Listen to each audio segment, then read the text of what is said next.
Y hermanos, para iniciar hoy, yo quiero dar la introducción, ese es el título, la introducción al Evangelio de Marcos. Ahora, ¿por qué la introducción al Evangelio de Marcos? Hermanos, si nosotros no entendemos cuál es el propósito por el cual se escribe un libro, hermanos, nosotros no vamos a agarrar la idea o la esencia de lo que Dios quiere hablarnos a través del escritor en este caso. Porque yo no sé cuántos de ustedes se han preguntado y a veces dicen, bueno, yo leo el Evangelio de Marcos, leo el Evangelio de Mateo, leo el Evangelio de Lucas o el de Juan, que es un poco diferente. Pero a veces yo no sé cuántos de ustedes se han preguntado y dicen, bueno, pero es que casi que leo lo mismo. Hermanos, déjeme decirle que aunque a usted le parezca que usted está leyendo lo mismo, realmente no es lo mismo.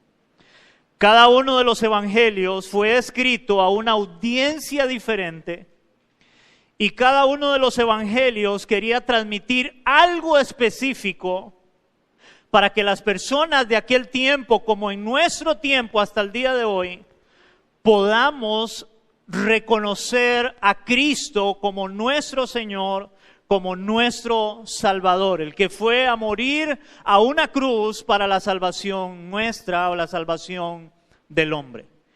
Y de ahí, hermanos, es que es importante entender el Evangelio de Marcos, en este caso, viendo la introducción.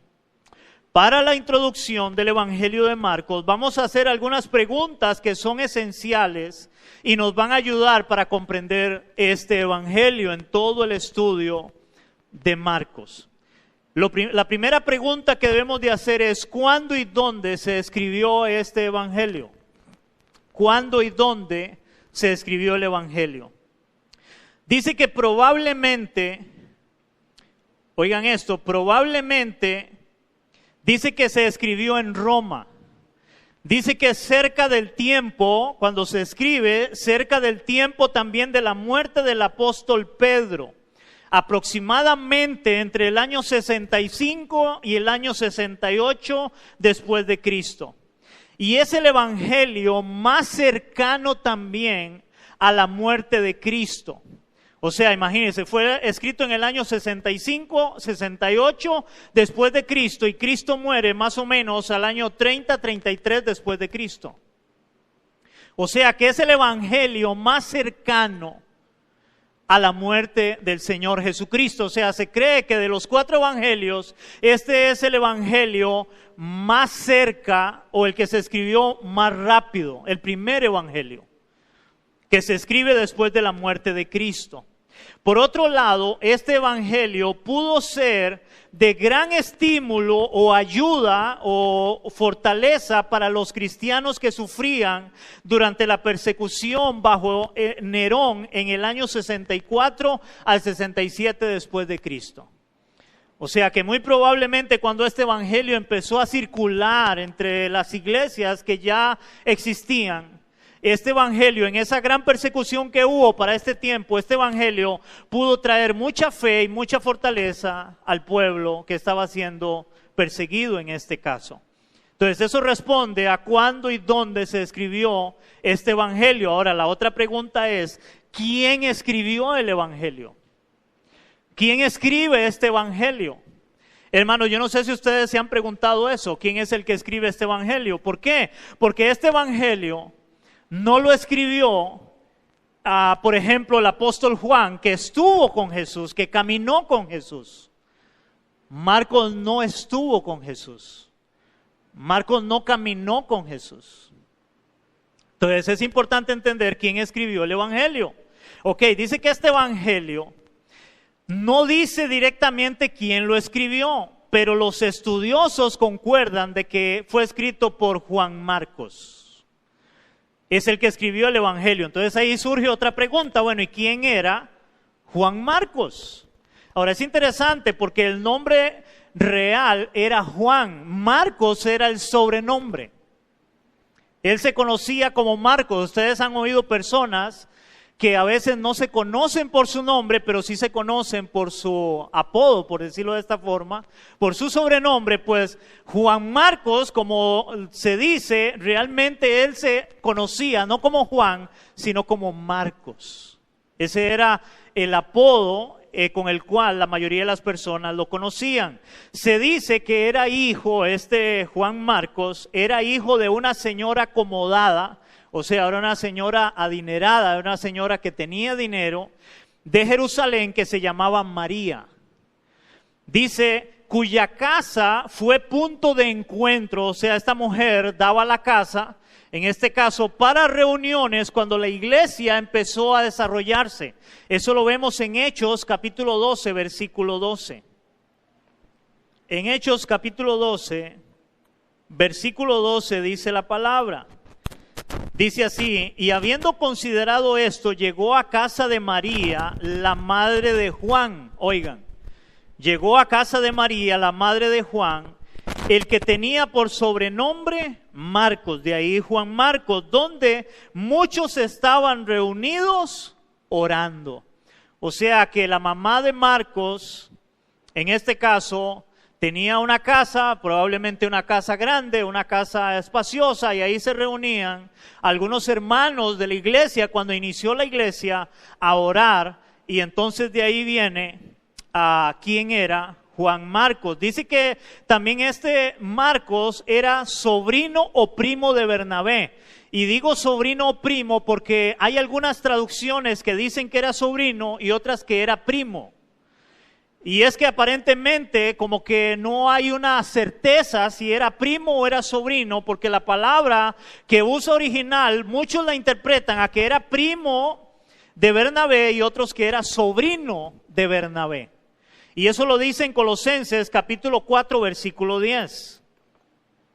Dice Colosenses capítulo 4, versículo 10, dice la palabra, hablando Pablo, Aristarco, mi compañero de prisiones, os saluda, y Marcos, que es Juan Marcos, el sobrino de Bernabé, acerca del cual habéis recibido mandamientos, si fuese a vosotros recibirle. Entonces aquí dice que era sobrino, pero hay algunas traducciones que dice que era primo. Entonces por ahí anda la cosa, pero lo importante es que era familiar de Bernabé. Ahora, cuando Pablo y Bernabé empezaron su primer viaje misionero, le llevaron como secretario y ayudante, llevaron a Marcos, le llevaron de ayudante. Eso lo vemos en Hechos 12, 25 y 13, 5. Hechos capítulo 12, versículo 25 dice así, y Bernabé y Saulo, cumpliendo su servicio, vinieron de Jerusalén, llevando también consigo a Juan, el que tenía por sobrenombre Marcos. O sea, muchacho, ahora Juan Marcos, en el primer viaje misionero lo quieren llevar o lo llevan como ayudante, o sea que muy probablemente era un buen creyente. Ya Juan Marcos era alguien reconocido dentro de la iglesia de que el hombre era alguien de Dios. Pero también lo dice en el capítulo 13, ahí mismo de Hechos, versículo 5, dice la palabra. Dice, y llegados a Salamina, anunciaban la palabra de Dios en las sinagogas de los judíos, y tenían también a Juan de ayudante. O sea que Juan caminaba con ellos. Ahora, en el primer viaje misionero, en este viaje que ellos hicieron, dicen que llegaron a un lugar que se llamaba Perge, en donde por alguna razón que no se sabe, no hay explicación, no se sabe cuál fue el motivo, dice que Marcos los abandonó a ellos, a Pablo y a Bernabé, y él se volvió de nuevo a Jerusalén donde él vivía. Eso lo encontramos en Hechos 13:13. Dice la palabra en Hechos 13:13, dice, habiendo zarpado de Pafos, Pablo y sus compañeros arribaron a Perge de Panfilia, pero Juan, apartándose de ellos, volvió a Jerusalén. O sea que Juan Marcos los abandona, no se sabe por qué, pero les abandona. Ahora aquí hay algo interesante, porque dice que tiempo después, al querer hacer el segundo viaje misionero, porque ya en el primero Juan Marcos les había abandonado, dice que en el segundo viaje misionero, Pablo y Bernabé tuvieron una discusión, tuvieron un conflicto que los terminó separando, ya que Bernabé quería llevar de nuevo consigo a su pariente, en este caso a Marcos, pero no así Pablo. O sea, Pablo no estaba de acuerdo en que ahora llevaran a Juan Marcos en el segundo viaje misionero, muy probablemente por lo que había pasado en el primero, porque en el primero los había abandonado, aunque no se sabe por qué, pero los había abandonado. Eso lo vemos en Hechos capítulo 15 del 36 al 40. Dice la palabra en Hechos 15 del 36 al 40, después de algunos días, Pablo dijo a Bernabé, volvamos a visitar a los hermanos en todas las ciudades en que hemos anunciado la palabra del Señor para ver cómo están. Y Bernabé quería que llevasen consigo a Juan, otra vez a su pariente, el que tenía por sobrenombre Marcos. Pero a Pablo no le parecía bien llevar consigo al que se había apartado de ellos desde Panfilia y no había ido con ellos a la obra. Y hubo tal desacuerdo entre ellos, oigan esto, iglesia, y hubo tal desacuerdo entre ellos que se separaron el uno del otro. Bernabé, tomando a Marcos, navegó a Chipre, y Pablo, escogiendo a Silas, salió encomendado por los hermanos a la gracia del Señor. Es interesante porque ahora aquí hay una desaveniencia entre Pablo y Bernabé, y tienen ese problema, y eso hace que ellos se separen y agarre cada uno por su lado. Ahora, hermanos, esto nos deja una gran enseñanza a la iglesia, creo yo, porque, hermanos, dentro de la iglesia a veces van a haber circunstancias y van a haber, esa sería la palabra, circunstancias o cosas que a veces no vamos a estar de acuerdo. Y eso es parte de la vida cristiana.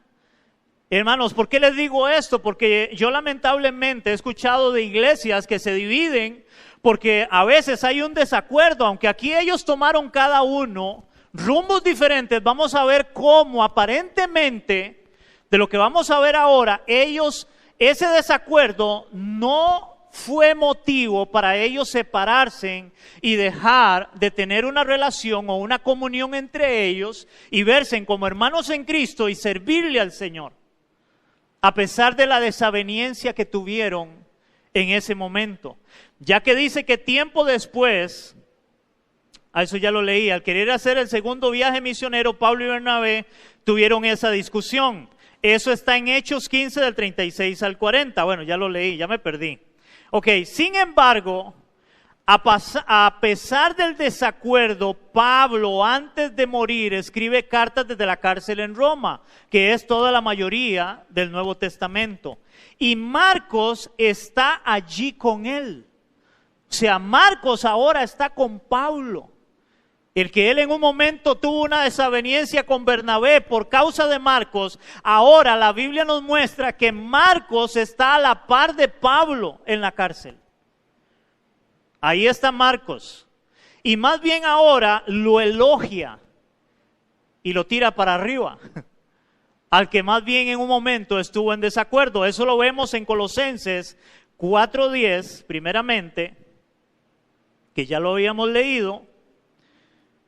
Pero lo que yo quiero que veamos acá es de cómo Pablo nombra a Marcos o a Juan Marcos escribiendo la carta a los colosenses en el 4:10, que ya lo habíamos leído. Dice así la palabra, Colosenses 4:10. Dice, Aristarco, mi compañero de prisiones, os saluda, y Marcos. Oiga, mi compañero de prisiones os saluda, y Marcos, o sea, Marcos estaba ahí también con Pablo. Ahora, no solamente habla en Colosenses, sino también en 2 de Timoteo 4:11. Dice la palabra, solo Lucas está conmigo. Toma a Marcos, dice acá, toma a Marcos y tráele conmigo, porque me es útil para el ministerio. Ahora aquí Pablo, algo había pasado donde se había ido y ahora él lo está pidiendo, tráigame a Marcos, yo lo ocupo para el ministerio. Yo ocupo a Marcos en el ministerio. Hermanos, la Biblia nos muestra que somos un cuerpo en Cristo. Y nadie, ¿cómo le digo esto? Nadie es indispensable en el cuerpo de Cristo. Pero también debemos de entender que todos somos parte del cuerpo de Cristo. Nos necesitamos unos a otros en el ministerio. Hermanos, uno solo no puede hacer todas las cosas. Necesitamos personas, a pesar de que a veces hay desavenencias. nos necesitamos para la obra de Cristo, porque servimos a un mismo Dios y creemos que las cosas las hacemos es para la gloria de Dios. Y esto yo creo que nos deja una gran enseñanza a todos nosotros, a pesar de las desavenencias que puedan haber entre nosotros como hermanos en Cristo y que servimos en Cristo. Amén, iglesia.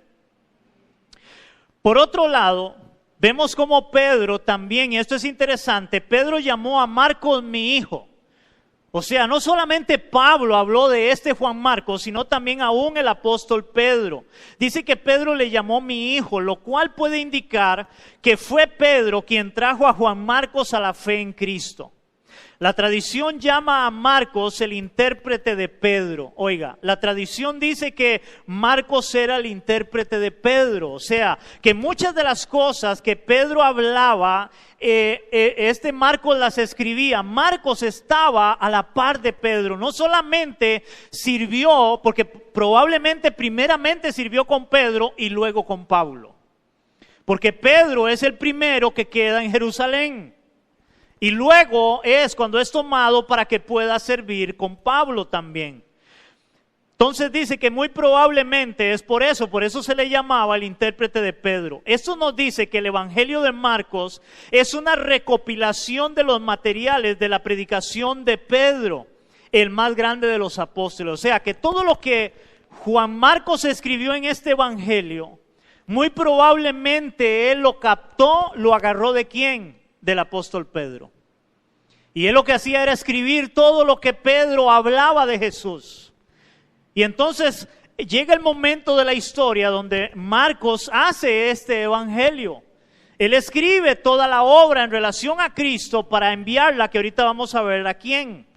Dice que aparentemente Marcos estuvo también muy cerca de Pedro, y tan cerca que Pedro le llamaba mi hijo.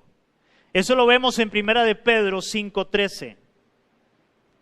Dice la palabra en 1 de Pedro 5:13, dice: la iglesia que está en Babilonia, elegida juntamente con vosotros, y Marcos mi hijo, os saludan. O sea que Pedro llama a Marcos como su hijo. Él lo trata como un hijo. Y al decirle mi hijo, muy probablemente es porque se convirtió con Pedro y ahora se hizo un discípulo del apóstol Pedro. Dice que la cercanía de Marcos en el ministerio con Pedro como con Pablo, hermanos, nos permite ver la autoridad y el respaldo de este evangelio. O sea, esa cercanía que tuvo Juan Marcos, tanto con Pedro primeramente como con el apóstol Pablo, hace que este evangelio fuera tomado en la iglesia primitiva, porque en la iglesia primitiva, hermanos, no solamente existieron los 4 evangelios que nosotros tenemos, habían otros evangelios que circulaban, pero llegó un momento donde la iglesia, por medio del canon, empezaron a ver cuáles evangelios o qué era palabra de Dios y qué no era palabra de Dios. Y Dios en su soberanía, en su misericordia, tomó que este fuera uno de los evangelios que quedaran registrados para nosotros poder estudiarlo y poder conocer a Cristo, a pesar de los otros evangelios. Entonces, esta es una evidencia clara de la autoridad del evangelio de Marcos. ¿Por qué? Porque este hombre estuvo no solo a la par de Pedro, que era muy importante en la iglesia primitiva, sino también del apóstol Pablo, alguien también muy importante en lo que fue la expansión del evangelio o la expansión de la iglesia. Ahora viene otra pregunta para entender todo este evangelio. ¿A quién se le escribió el evangelio? Hermanos, ¿a quién se le escribió el evangelio? Porque, hermanos, no todos los evangelios son escritos a la misma audiencia. Dice que Marcos se escribió primordialmente para los lectores romanos. Eran para romanos, o sea, para gentiles. No para judíos, sino para gentiles.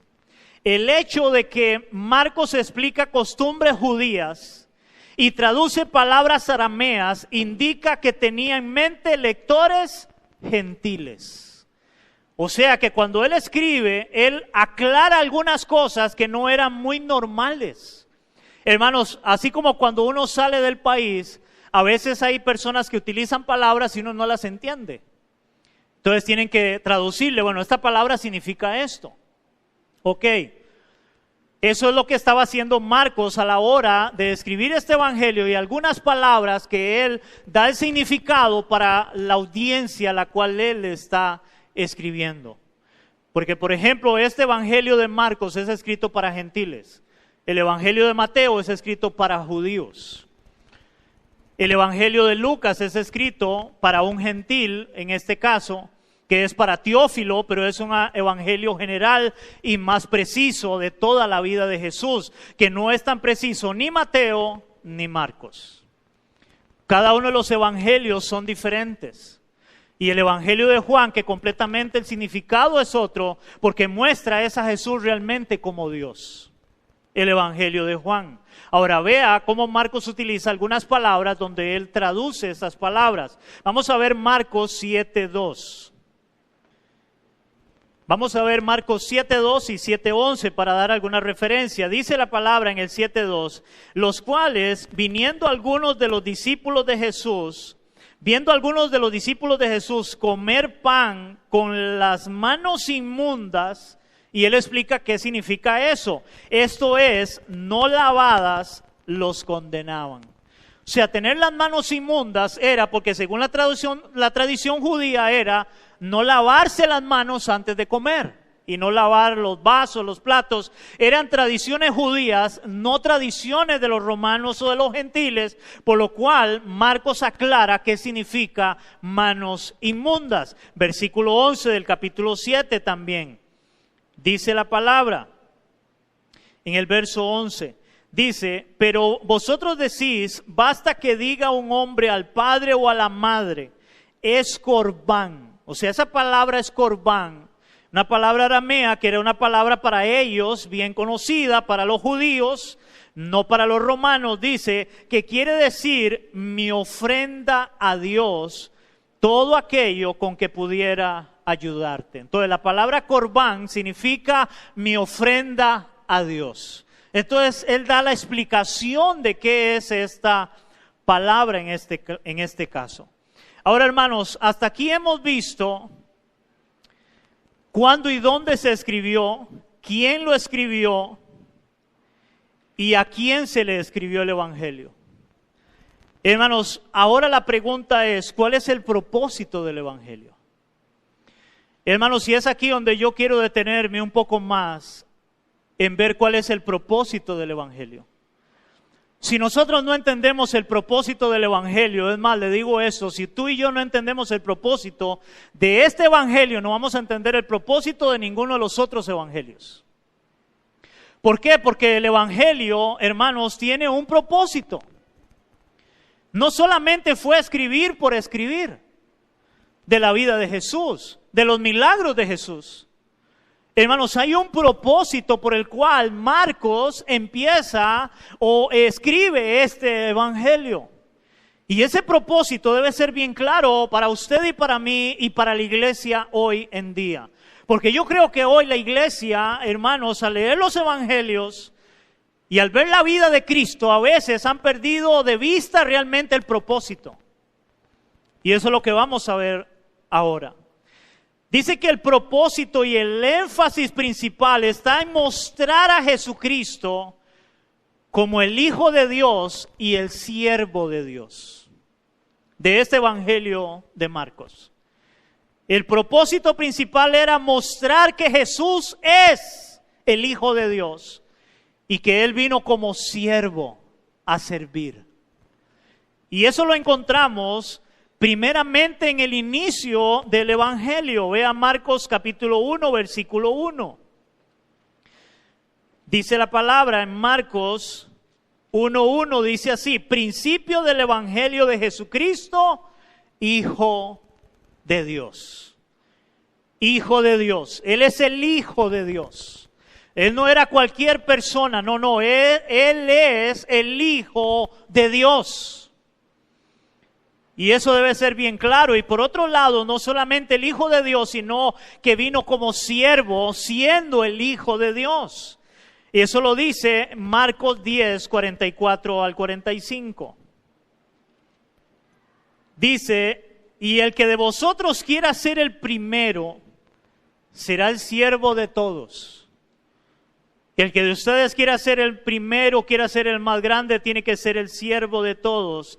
Dice Jesús, verso 45, porque el Hijo del Hombre, o sea Jesús, no he venido para ser servido, sino para servir y para dar mi vida en rescate por muchos.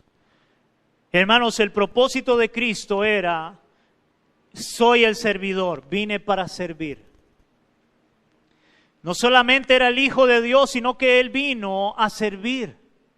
Y Él nos deja una enseñanza porque nosotros debemos de servir. Hermanos, el propósito nuestro como creyentes es servir a Dios y servir a los demás.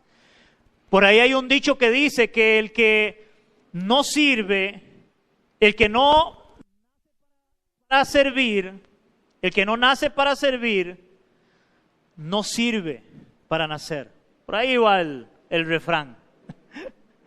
Porque debemos de nacer para servir a los demás, no para ser servidos. Y a veces la gente, hermanos, lamentablemente vivimos en un mundo donde ¿qué es lo que la gente busca? ¿Ser qué? Ser servido, no servir. Y Cristo, siendo Dios, vino para servir. Y nosotros debemos de servir, no ser servidos. Hermanos, si hoy muchos, aún pastores, líderes, a veces lo que buscan es ser servidos, no servir. Pero fuimos llamados para servir. Ahora, hermanos, no hay duda de que Marcos quería que las personas vieran quién era Jesús en este evangelio, ya que una y otra vez nos habla del impacto, oigan esto, que producía Jesús en la mente y el corazón de los que escuchaban y observaban lo que Jesús hacía. El temor y la admiración que evocaba Jesús siempre estaban presentes en la mente de Marcos a la hora de escribir el evangelio. Y voy a citar algunas citas, no las busque rápidamente para no atrasarme en esto, de la forma en que Marcos describe lo que la gente percibía de Jesús para que entendieran quién es Jesús. Dice en el capítulo 1, versículo 22, dice, y se admiraban de su enseñanza, de su doctrina. Se admiraban, wow, este no es cualquier hombre. Capítulo 1, versículo 27, y estaban todos asombrados. Y eran asombrados por el milagro que Jesús estaba haciendo, los que había hecho. O sea, ellos se asombraban, y esto aparece varias veces en el evangelio de Marcos. Ahora, no solo se daba esa actitud en muchas, no solo se daba esa actitud en la muchedumbre que escuchaban a Jesús, sino inclusive en sus discípulos también. En sus discípulos, en aquellos que estaban más cerca de Jesús. Por ejemplo, en Marcos 4:41 dice, y estaban todos llenos de temor y se decían unos a otros, ¿quién es este que hasta el viento y el mar le obedecen? O sea, aún sus discípulos se admiraban. Y Marcos describe todo esto de quién era Jesús. En el capítulo 6, versículo 51 dice también, y estaban asombrados y maravillados. En el capítulo 10, verso 24 dice, los discípulos estaban asombrados con sus palabras. En otras palabras, Marcos quiere que todo el mundo entienda que el centro de atracción es Cristo. Este es el personaje principal. Ahora, hermanos, esto es interesante porque nosotros debemos de entender que el personaje principal en toda la Escritura, en toda la Biblia, en toda la palabra de Dios, al igual como Marcos quiere reflejarlo, hermanos, el personaje principal de las Escrituras es Cristo. No es el hombre, es Cristo, el personaje principal. Y cada vez que usted y yo vayamos a la palabra, a la Biblia, a las Escrituras o a los Evangelios, debemos de buscar a Cristo en la palabra porque Él es el personaje principal. Es a Él a quien debemos de buscar y ver en toda la Escritura, en este caso. Hermanos, porque el personaje principal, al ser Cristo, hermanos, cuando nosotros nos paramos en un altar, cuando usted oiga a alguien predicando, hermano, el mensaje, el personaje principal de toda palabra, de toda predicación, de toda enseñanza, debe ser Cristo, otra vez, no el hombre.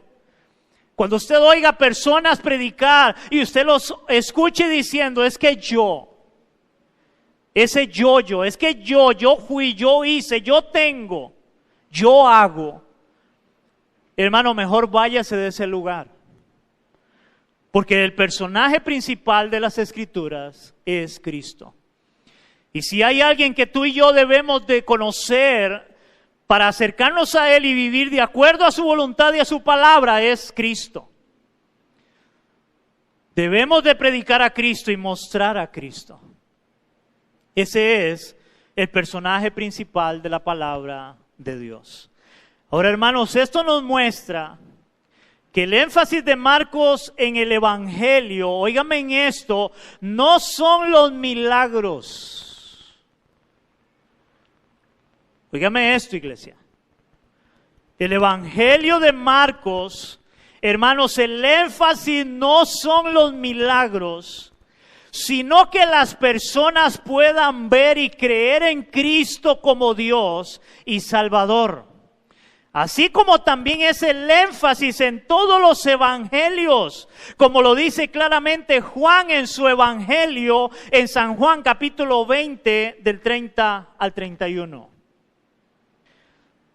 Dice San Juan capítulo 20, del 30 al 31, dice la palabra, hizo además Jesús muchas otras, ¿qué? Señales. Hermano, entiendas en las señales milagros. Pero la palabra que utilizan son señales. Hizo además Jesús muchas otras señales en presencia de sus discípulos, las cuales no están escritas en este libro, pero estas señales, estos milagros se han escrito para que creáis. Oigan, para que creáis que Jesús es el Cristo, el Hijo de Dios, y para que creyendo tengáis vida en su nombre. ¿Vida qué? Vida eterna.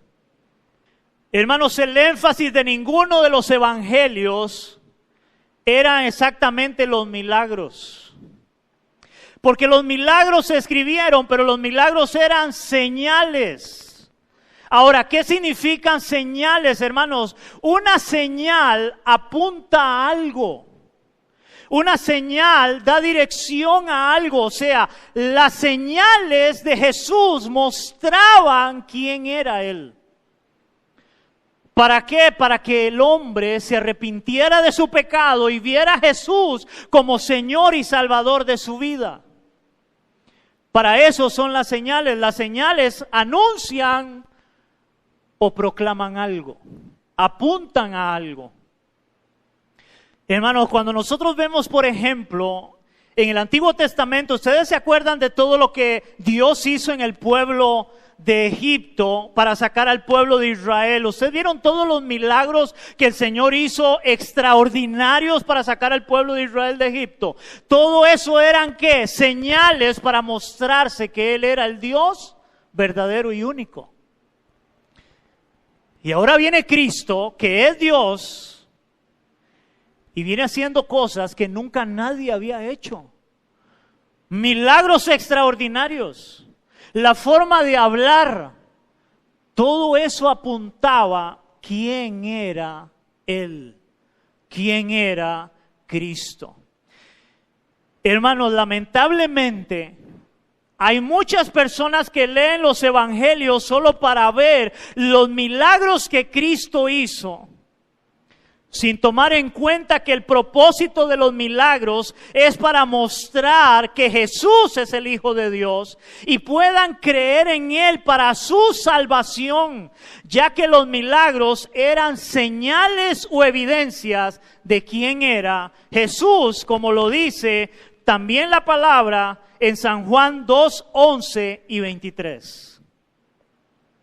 Dice la palabra en San Juan 2:11, dice, este principio de señales hizo Jesús en Caná de Galilea. ¿Se acuerdan cuál fue el principio de señales? Convertir el agua en vino. Eso es un milagro extraordinario. Este principio de señales hizo Jesús en Caná de Galilea y manifestó ¿qué? Su gloria. Y manifestó su gloria y sus discípulos creyeron en Él por medio de eso.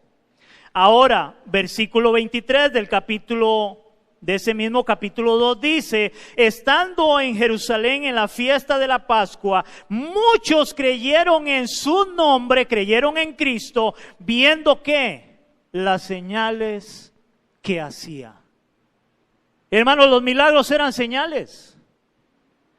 Eran evidencia de quién era Él, de quién era Cristo.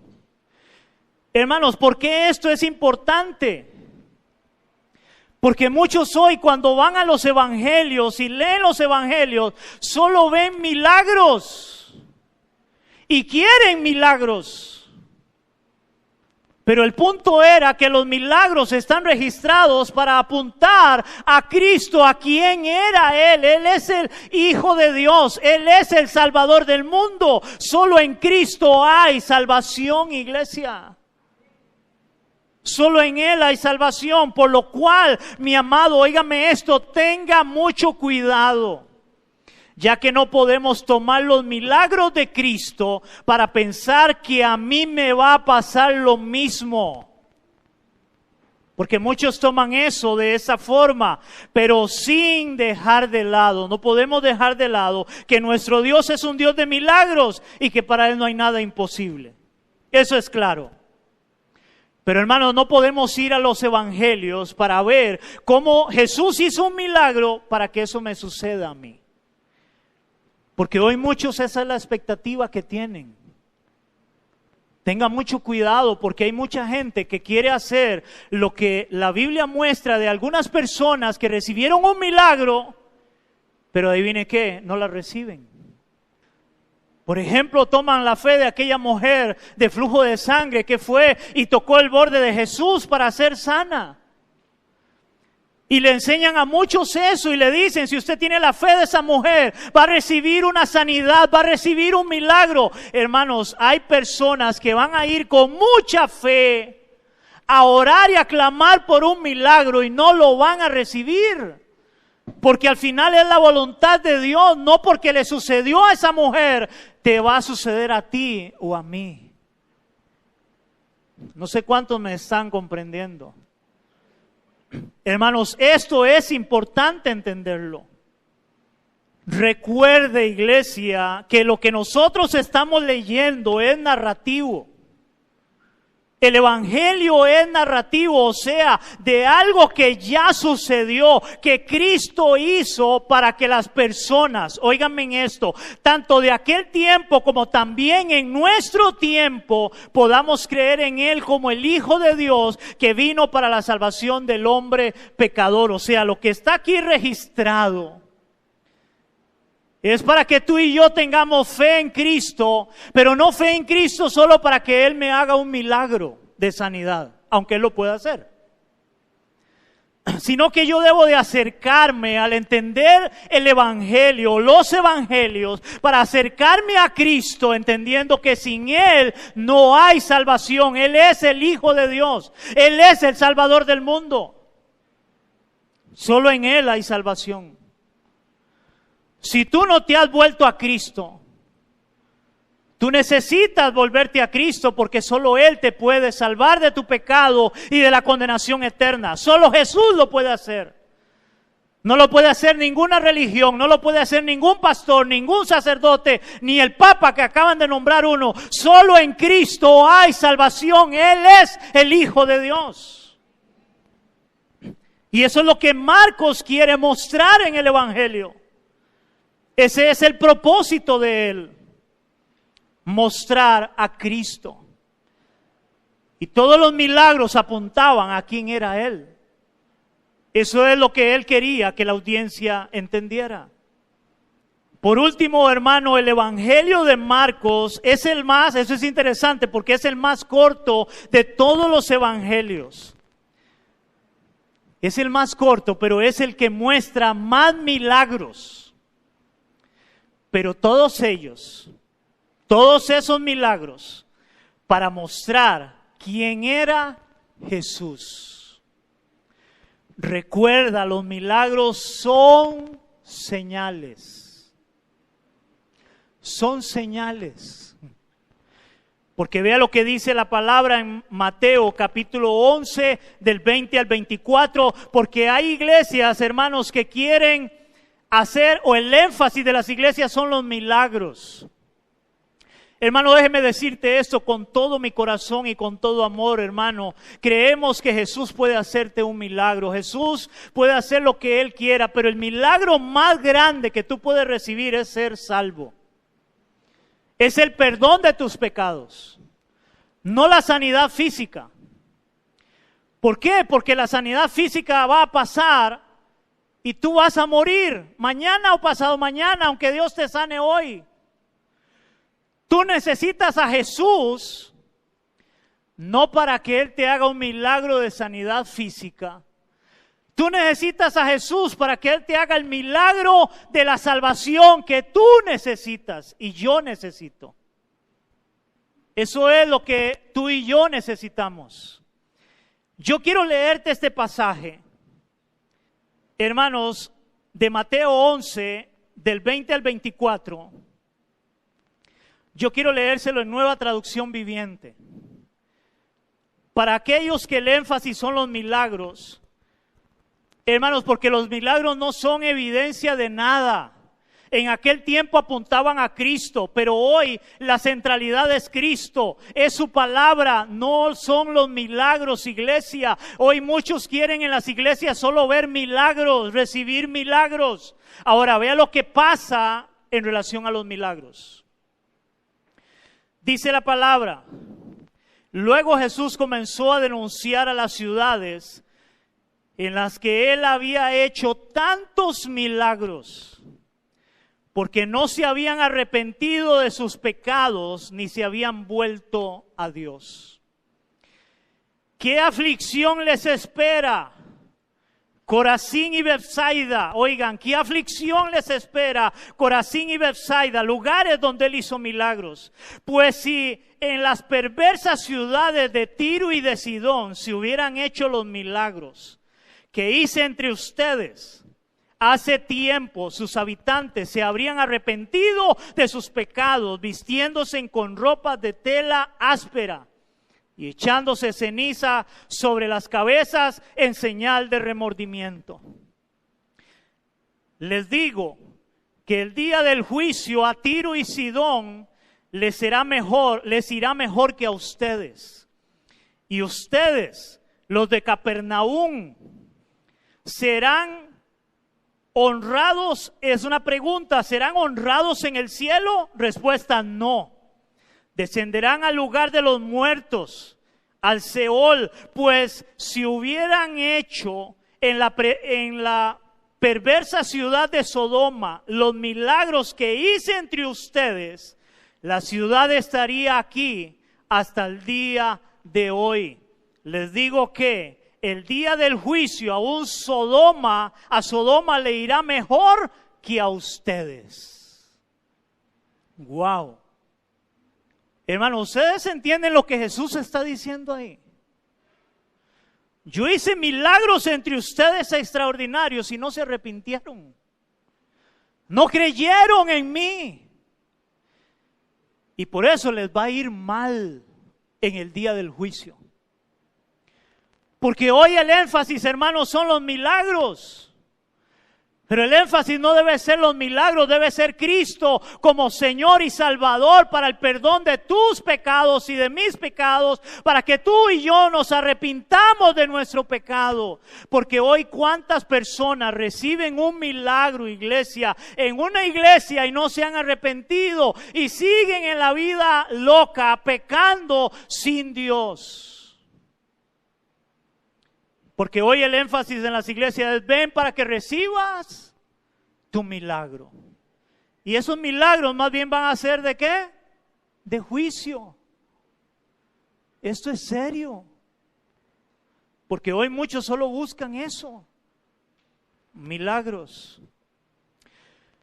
También, hermanos, el Evangelio de Marcos es el más dinámico, o sea que no se anda con rodeos, sino que va al grano, como decimos nosotros. Y él usa palabras como inmediatamente o luego, o sea, el evangelio es muy rápido, es muy dinámico. Estas palabras se usan aproximadamente 41 veces en todo el evangelio de Marcos. Hermanos, entendiendo todo esto que hemos estudiado en la introducción de este evangelio de Marcos, observando, hermanos, lo que hemos visto hasta ahora es que vamos a estudiar, hermanos, el Evangelio de Marcos de aquí en adelante, viendo y observando todos los milagros y enseñanzas que Jesús hizo para aumentar nuestra fe y seguir creyendo en Él como nuestro gran Dios y Salvador Jesucristo. Lea este evangelio de Marcos, como también los demás evangelios, con la mente y el corazón puestos en Cristo, iglesia, que es el énfasis de todos los evangelios, para que a través de cada milagro o enseñanza puedas reconocer que Jesús es el Hijo de Dios y que solo por medio de Jesús puedes ser salvo. Esa es la consigna del Evangelio de Marcos: mostrar a Cristo, para que tú y yo creamos en Él. Si tú no has creído en Cristo, nuevamente te invito: vuélvete a Cristo, cree en Él como Señor y Salvador de tu vida, para que tengas perdón de pecados y vida eterna. Porque si no quieres creer en Cristo y rehusas creer en Cristo, solo vendrá la condenación eterna. Y por eso el Evangelio de Marcos nos muestra quién es Cristo. Padre, te damos gracias en esta mañana. Gracias, Dios, por la palabra. Gracias, Señor, que hemos empezado a ver la introducción del Evangelio de Marcos, entendiendo, Señor, el énfasis de este Evangelio, ya que el énfasis es mostrar a Cristo, tu Hijo amado, que enviaste a este mundo, Señor, a morir en una cruz para la salvación nuestra. Y cómo a través del Evangelio de Marcos, Señor, quería mostrar, a través de los milagros, señales, para que el hombre pecador pueda acercarse a Jesús y reconocerle realmente como su único y suficiente Salvador. Ayúdanos, oh Dios, en toda esta serie que vamos a ver, poder buscar la centralidad en Cristo y poder ver a Cristo y ver las enseñanzas de Cristo, para que nuestra vida sea cambiada y sea transformada. Padre, esto te lo pedimos en el nombre de Jesús. Amén.